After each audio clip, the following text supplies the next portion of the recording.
name's Kira, and I'm an instructor with Youth Code Jam, and today I'm going to be going through an activity for the Spurs Give Summer Coding Camp. So this activity is going to be a game of Pong. As you can see in the background, this is what it'll look like, but using a basketball. So the code that you see above me is the starter code. If you want to type that in to a browser, that'll take you to this Scratch starter code that has your sprites here and the variables you need and the background we're going to be using. You can do this activity with just the Create tab in Scratch, or you can log into an account. And if you don't have an account, if you could ask a trusted adult to make you an account if you'd like. Either way is good. All right, let's go ahead and get started. So to start with, we are going to start with the Paddle 1 code. So make sure that sprite is selected. So the starting code that we're going to have is in the events category. In the events drawer, you're going to click on when green flag clicked. Okay, and we're just going to place that in here. And the next thing we are going to select is in the motion category, and we're going to make our Paddle 1 go to a certain place on our screen. So this treats your output and this background as like an X and Y graph, and so we're going to determine where it goes, and we're going to keep the numbers the same, just like that. It'll be in the right there. And then we're going to make a loop. So in the control category, this orange one, you're going to go to forever. We're going to put a forever loop. And again, to the motion category, we're going to set our Y position. So we're going to go set Y to and attach it inside that loop. And then next, we're going to go to sensing, and we're going to select this mouse Y. So this is saying that for Paddle 1, we're setting its location, and we are forever having the Y location set to where our mouse is in the Y direction. All right, that is going to be it for our Paddle 1 code. Next, click on your Paddle 2 sprite. So the Paddle 2 sprite is the computer player sprite, whereas the Paddle 1 sprite is going to be like the player paddle.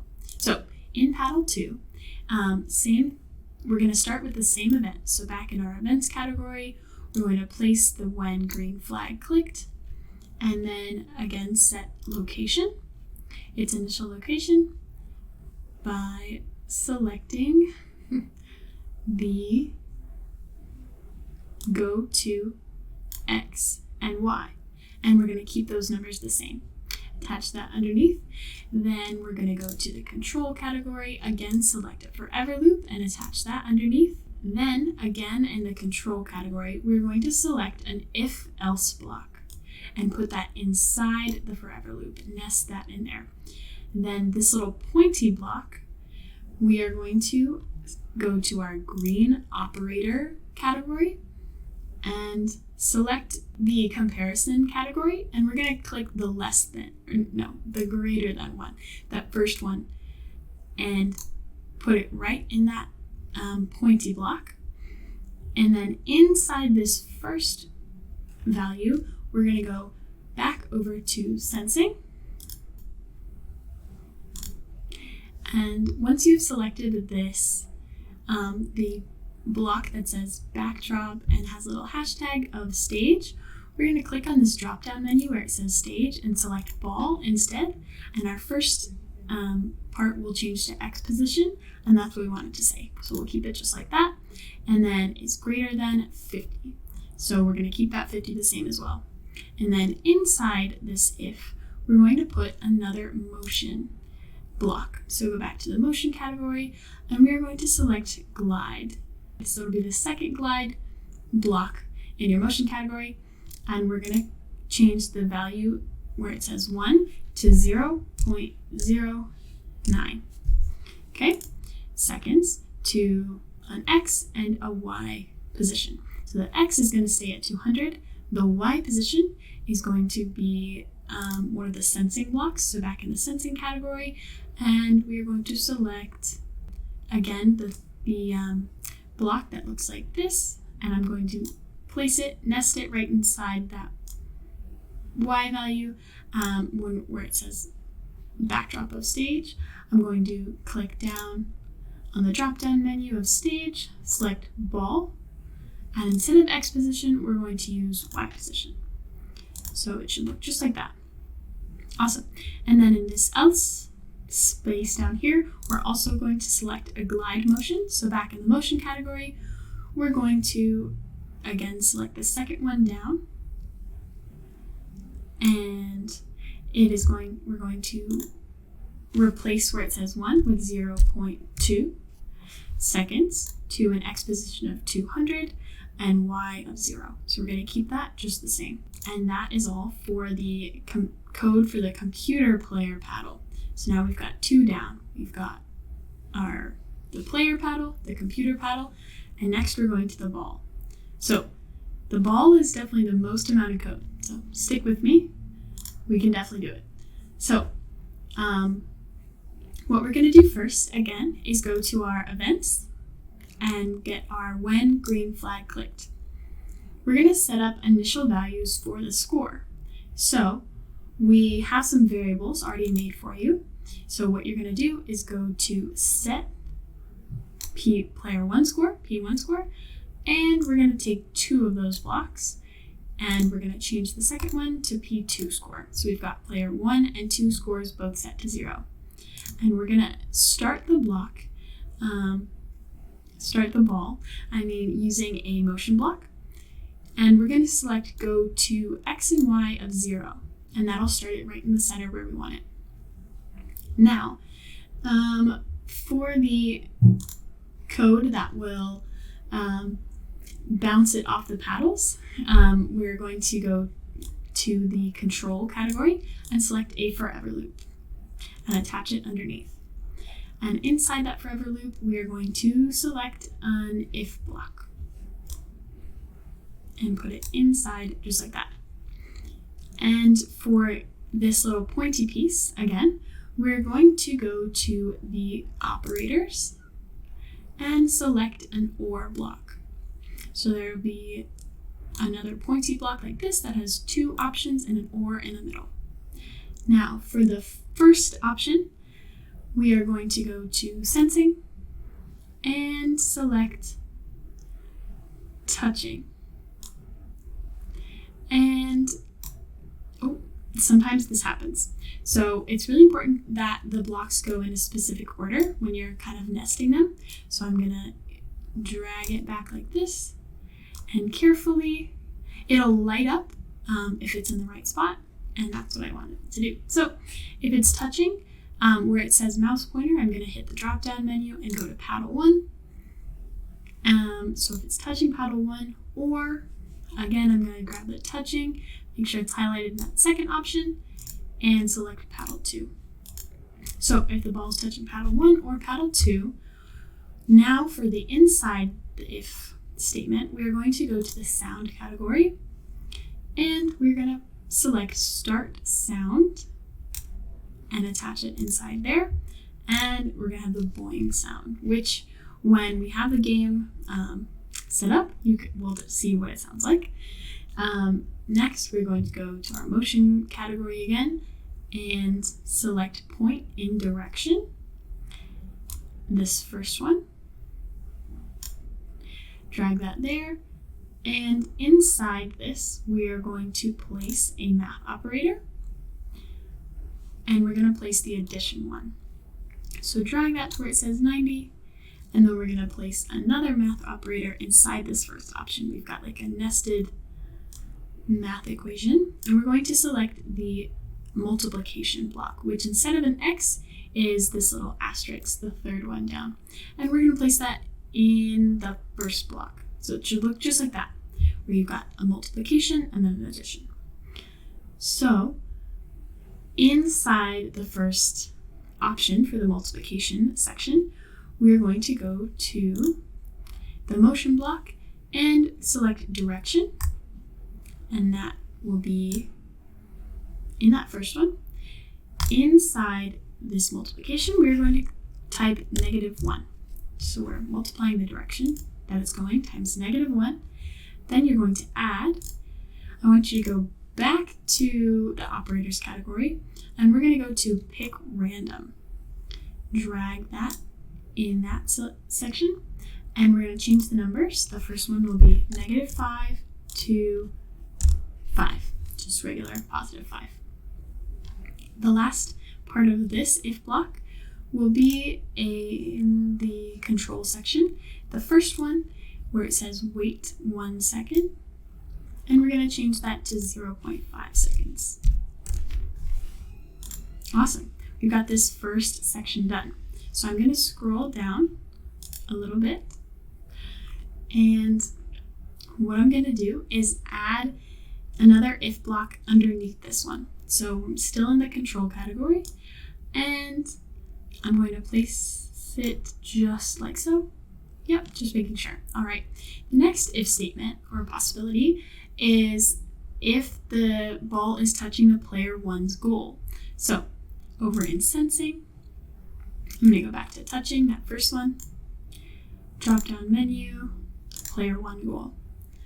If it's touching the player 1 goal, we're going to start the sound in this block called lose. Not because you're losing, but that's just the sound that it's going to make, or loose. Anyways, you'll see what it sounds like. Then back to the motion. Again, this time we're going to select glide. Glide, we can keep this block the same. So 1 second to an X and Y of 0.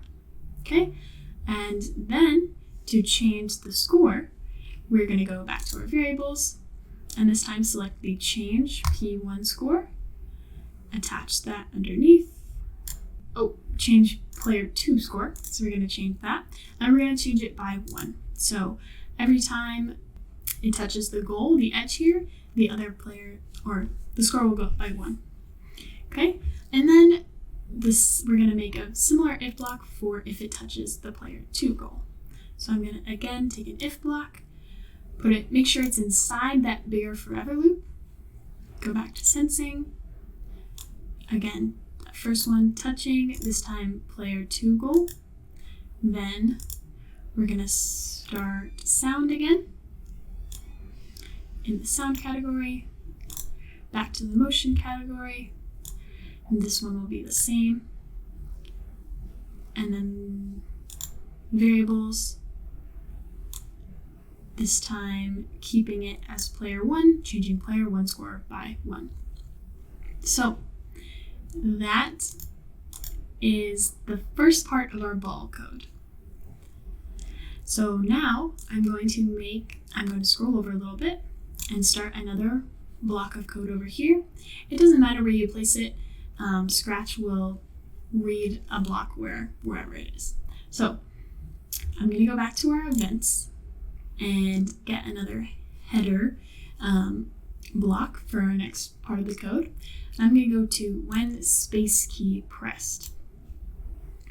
Underneath that, next I'm going to go to the motion category and place point in direction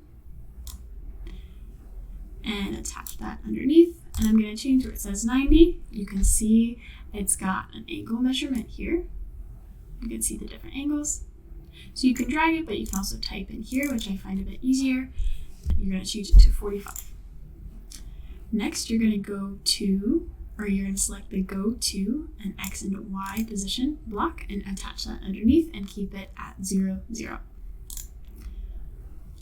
And next, you're going to go to control, and you're going to grab a repeat until. So this will repeat until something. And in that something, little pointy block section, we're going to place a math operator again, grabbing an OR block, placing it inside there, in the first option, we're going to go to the sensing category again, and using touching, happened again, it's all good. We're going to place the math operator first, and the touching second, or inside, and touching player 1 goal is going to be that first one. And then you're going to go back to touching again to drag it into the second one. And I'm going to hide that first part of the code so we can focus on this one. All right. So in that second option, little pointy section category block, we're going to place the player 2 goal. So that's what that looks like. Now, inside the repeat until loop, we're going to go to motion, and we're going to select move. And we're going to replace 10 with 20. And then we're going to select a motion block a bit further down that says if on edge, bounce. So if it's on the edge, it will bounce. It's a cool block. So this block that we have just done is going to control the ball's movement, whereas this first block that we did is keeping score for the ball. All right, this is what it should look like all together. I know it's quite a lot, but that's the most we have to do, so good job. All right, next we're going to go to the player 2 goal sprite, player 1 goal sprite. And the player 1 and 2 goal sprite have the same code, and it's just 2 blocks. So, and what it's going to do is make the goal disappear. So, what you're going to do is start how we most often start, is when green flag clicked. We're going to place that down, and then the next part and the only other block that goes in this one will be in looks, and this can change how the sprites look. Since we're making it disappear, what we're going to do is go to set. It looks like set color effect, but what we're going to do is set ghost effect, and you're going to change where it says 0 to 99. And that's all. And now we're going to do the same thing for the player 2 goal.